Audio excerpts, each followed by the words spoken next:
Hello friends, good morning. જય શ્રી કૃષ્ણ. સવાર પડી ગઈ છે શનિવારની અને આજનો અમારું બ્રેકફાસ્ટ બનાવી રહી છે જીયા તરફથી બ્રેકફાસ્ટ એ વેજ બર્ગર. તો યસ, કારણ કે આજે લેટ ઉઠ્યા હતા તો જીયા બનાવે છે બર્ગર. અને પછી ગૌરવ પહોંચી ગયા નીચે ગાડી સાફ કરવા માટે, કારણ કે આજે રજા હતી તો ગૌરવને એમના ગાડીથી બહુ પ્રેમ છે તો એમણે ગાડી સાફ કરવાનું ડિસાઈડ કર્યું અને તે પહોંચી ગયા નીચે. પછી આજનું વેધર તો અમેઝિંગ હતું સસ્કાટૂનમાં. સૂરજ દાદા એકદમ નીકળેલા છે.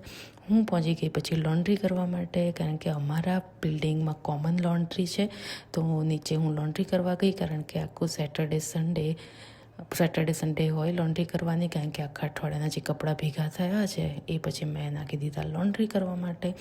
ઘરે આવીને ખાઈ પીને પછી અમે લોકો નવરા થઈ ગયા અને પછી અમે લોકોએ ચેક કર્યું કે કયા કયા નાસ્તા આપણે લાવવાના છે દિવાળી માટે, કારણ કે અત્યારે દિવાળીની ઘણી બધી ઓફર હતી દેશી સ્ટોરમાં. તો અમે લોકો ચેક કરતા હતા કે કયા કયા નાસ્તા આપણે લાવી શકીએ. તો એ ચેક કર્યા પછી અમે લોકો પહોંચી ગયા દેશી સ્ટોરમાં. ત્યાં ઘણી બધી ઓફર હતી તો ઘણી બધી વસ્તુઓ લીધી અને અમે લોકોએ જોયા બાલાજીના પડીકા, અને બાલાજીના પડીકા જોઈને મજા જ મજા. ઘણી બધા બાલાજીના પડીકા પણ લીધા નાસ્તા માટે અને પછી જીયાના ફટાકડા પણ લીધા અને બધી જ વસ્તુ લઈને અમે લોકો પહોંચી ગયા ઘરે.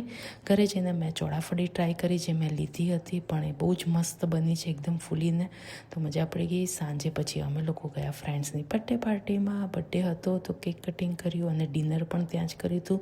બધા ફ્રેન્ડ્સ ભેગા થઈને એન્જોય કર્યું. છોકરાઓને પણ મજા આવી ગઈ. આવી રીતે અમે લોકોએ સેલિબ્રેશન કરી, બહુ જ મજા આવી ગઈ.